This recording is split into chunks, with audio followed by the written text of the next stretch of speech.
Greetings, light workers. This is Oya Transformation, and this is your daily Oracle reading for January the 31st. January's gone. Monday, 2022. The cards have been shuffled and divined, and the messages are as follows. The first card is from the Animal Medicine deck, and it is the 18 of Lynx Medicine. Lynx Medicine. And 18s reduced to 9s, and they speak to artistic talents and wisdom. Well, the lynx medicine refers to secrets. The lynx knows the secrets. The lynx moves in silence. You will rarely ever see the lynx. However, he's the keeper, the keeper of secrets. He does not tell. And he also speaks to moving in the silence, as he would call it, the great silence, because there's much to be learned in the silence. Many of the secrets that you ask yourself, you already know. You already know, but you're not willing to sit quiet long enough and observe to find out more.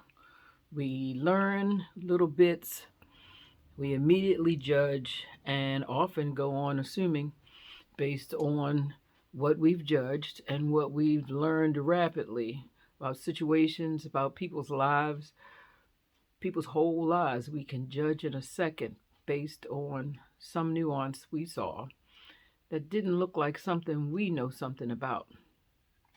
We all have different experiences, and we are all motivated in different ways. A lot of times by the same things, but in different ways. It always looks different. And so don't be quick to judge.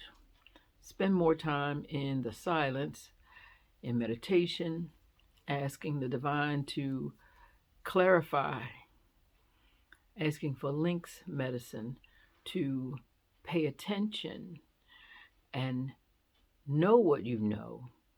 And it does not mean it needs to be given voice.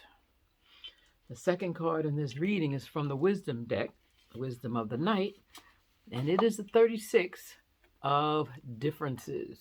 36s also reduce to 9s. Speaking again of wisdom, the 36 of differences says, differences between all beings are sacred and good, and you must learn to accept others and that they are not the same as you. So this kind of feeds into Lynx medicine, because this says, yes, spend more time in the silence than we spend talking about things that it sounds like we might actually know little to nothing about. So that's 2 9s for this morning, asking that we spend time gathering up the information so that we can make good informed decisions based on wisdom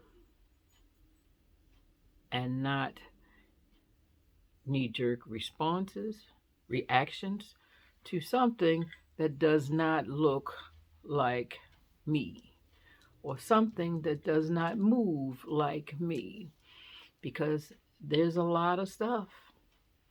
How about everybody else on earth does not move like you? So give people a little space to be who they are, to see the sacred differences within them. That can really be a blessing to your life if we spend less time judging them as right or wrong and just seeing them as just not me. But it could also be you, just presenting in a different way. And the final card from this reading is from the Hoodoo deck, and it is the Son of Knives. Now, this little dude's got a switchblade in one hand, a knife in the other, and he's standing in front of the church. He's ready to settle the score. And what is said is whoever wins in this fight will not be judged by the other one's family because it is a fight that was um initiated right in front of God and everybody.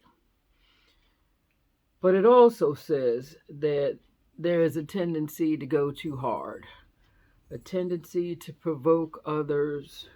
Yes, you may be moving in truth. Yes, you may be clever and energetic, but did it require that much angst? So we had two wisdom cards fall in the beginning, and if we spent more time gleaning the information that would allow us to have the wisdom, there's probably another decision that can be made that is less costly to life and harmful to others. Just because it is truth does not mean that I need to be the purveyor of it, does not mean that I need to set the score straight. I don't know how this plays out or this kind of energy plays out in your life, but I can recognize it clearly in mine. Oftentimes we see things and we say, that's not right. Or why is that? Or that's not how that used to be. Well, do we take quiet notice of that? Or do we have to tell everybody around us as though they could straighten it out? Or as though they even saw it? And does it change it? Does it set a precedence for a more congenial day, more harmony in the day? Because I've seen something that I need to set straight? Oftentimes not. So we are being asked to slow down, pay attention to the things that we see. Don't judge them as right or wrong. Recognize that we all move differently and give each other space to do that and still be in our company without judging them right, wrong, and just recognizing their differences as being sacred, as being the gift that they bring to your life. That's the message for this Monday, the last day of January 2022. Namaste and be well.